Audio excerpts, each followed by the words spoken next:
ग्रामीण क्षेत्र कविता चौहान ने बताया कि मेरे पति की 20/2/2025 को निर्मम हत्या करके कर दी गई थी, जिस पर थाना बटगोड़ा द्वारा 21/2/2025 को धारा 103 BNS के तहत मामला दर्ज किया गया, जिसमें पुलिस द्वारा 5 आरोपियों को पकड़ लिया गया। उस वक्त उक्त आरोपी गण से पूछताछ के दौरान आरोपी गण मेरे पति नितिन चौहान के ऊपर एक महिला को टिप्पणी करने के चलते साजिश रचकर हत्या करना बताया गया है, जबकि मेरे पति नितिन चौहान एक सीधे साधे व्यक्ति थे। उनके द्वारा किसी भी प्रकार का विवाद नहीं किया गया था। आरोपीगण द्वारा मात्र सच को छुपाने का प्रयास किया जा रहा है। ऐसे में पति ICD डिपो कंटेनर कंपनी में नौकरी करते थे। वहां कंटेनर में लाखों रुपए की चोरी होती रहती थी। मुझ प्रार्थी पर मेरे परिजन को आशंका उक्त चोरी गिरोह द्वारा की जाती थी। शायद मेरे पति नितिन चौहान कोई बहुत बड़ा पर्दाफाश करने वाले थे, जिसके चलते मेरे पति की निर्मम हत्या कर दी गई है। पुलिस द्वारा पकड़े गए आरोपी प्रेम कुमार द्वारा पूर्व में भी चोरी कंपनी की गई थी, जिस कारण वे नौकरी से निकाल दिया गया था। वह साथ ही मेरे पति उसी कंपनी में कार्यरत किसी कर्मचारी द्वारा जान से मारने की धमकी भी दी गई थी। अतः श्रीमान से निवेदन है कि उपरोक्त तत्वों में प्रकाश उस पुलिस थाना बटगोड़ा में दर्ज अपराध क्रमांक की जांच पुलिस के वरिष्ठ अधिकारियों द्वारा कार्यवाही की जाए। मामला ये है कि अपना जो इंदौर जिले की तहसील मऊ है, मऊ तहसील का थाना बड़गोंडा थाना है, वहाँ पर केसरबेड़ी नाम से गांव है। वहाँ पर हमारे समाज के नितिन चौहान जी रहते हैं। वो टीही गांव है।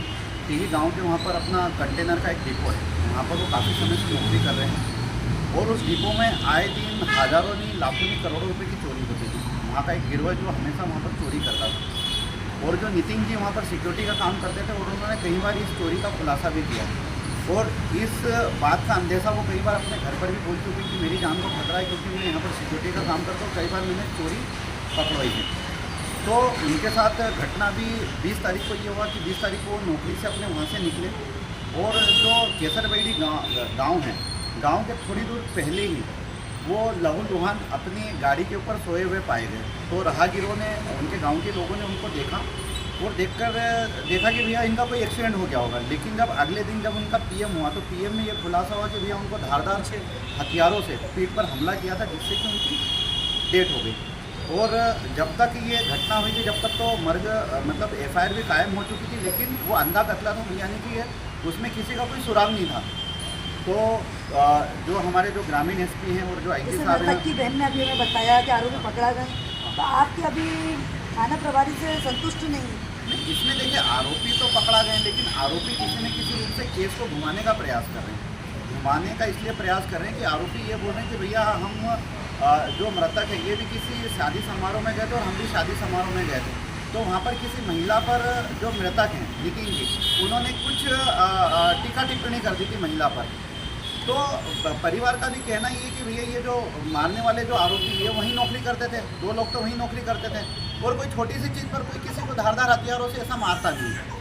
कहीं ना कहीं वहाँ पर जो बड़ी चोरी का खुलासा नितिन जी करने वाले थे, उसके कारण ये सब सारी चीज़ें हुई। और हमें तो ये अंदाज़ा है कि वहीं पर जो मतलब जो पूरी थी वहाँ पर कंटेनर का पूरा डिपो है, उस डिपो में कुछ ना कुछ बड़े अधिकारी कर्मचारी का कोई इन्वॉल्वमेंट है, ताकि उनका नाम नहीं आए, ताकि इस तरीके से इस केस को घुमाने का प्रयास किया जा रहा। और हो सकता है कि आरोपियों को ये भी बोला गया कि भैया तुम केस को इस तरीके से घुमा दो तो हम तुमको बचाएंगे, जो भी पैसे लगेंगे वो हम लगाएंगे। हो सकता है क्या कोई बड़ी तस्करी होती है वहाँ पर? हाँ, हो सकता है बड़ी तस्करी भी हो। तो मेरा ये है कि भैया इसमें जो हमारे इंदौर ग्रामीण SP हैं गीतिका मैडम, उनसे भी हमारा अनुरोध रहेगा, साथ ही साथ हमारे जो इंदौर संभाग के जो IG साहब हैं अनुराग सर, उनसे भी अनुरोध रहेगा कि इस पर एक न्यायिक जांच हो, ताकि इस हत्याकांड का पूरा खुलासा हो। नहीं तो जो आरोपी है ना, गलत सलत बयान देकर जो केस को किसी और तरफ मोड़ने का प्रयास करेंगे। क्योंकि हो सकता है कि अभी जो नितिन जी के साथ घटना हुई है, भैया ऐसा नहीं कि सिक्योरिटी में और लोग भी हैं और लोगों की जान पर भी खतरा आ सकता है। तो इसकी तो एक जांच होनी चाहिए और एक उच्च अधिकारी इसकी जांच करें, हमारी ये मांग है। आपका नाम? मेरा नाम है लक्ष्मण खेड़े, मैं अखिल भारतीय भलाई महासंघ में इंदौर जिला के अधिकारी के पास नहीं जाएगा। मेरे भाई का मर्डर हुआ है, जहाँ पे मेरा भाई काम करता है। आपके भाई का नाम? मेरे भाई का नाम नितिन चौहान है और हम केसरबेड़ी गाँव से आए हैं। मेरा भाई ICD डिपो में काम करता था। वहाँ पे लगातार हमेशा चोरी होती रहती थी। वो यही बोलता था कि वहाँ पे कुछ ना कुछ चोरी होती है, मैं पकड़ा देता। तो वहाँ पे लोग मुझसे बहुत जलते हैं। मेरे साथ कभी भी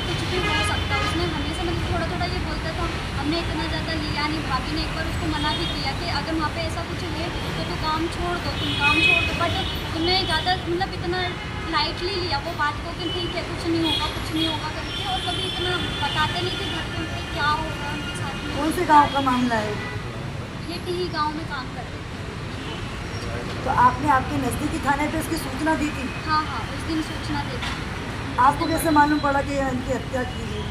हमारे यहाँ पे मतलब मेरे गांव से थोड़ी दूर मतलब 1 किलोमीटर भी नहीं होगा, और वहाँ पे उनका मर्डर हुआ था। बट वहाँ पे हमारे गांव के जो भी हैं सारे लोग पहले ही पहुँच गए थे।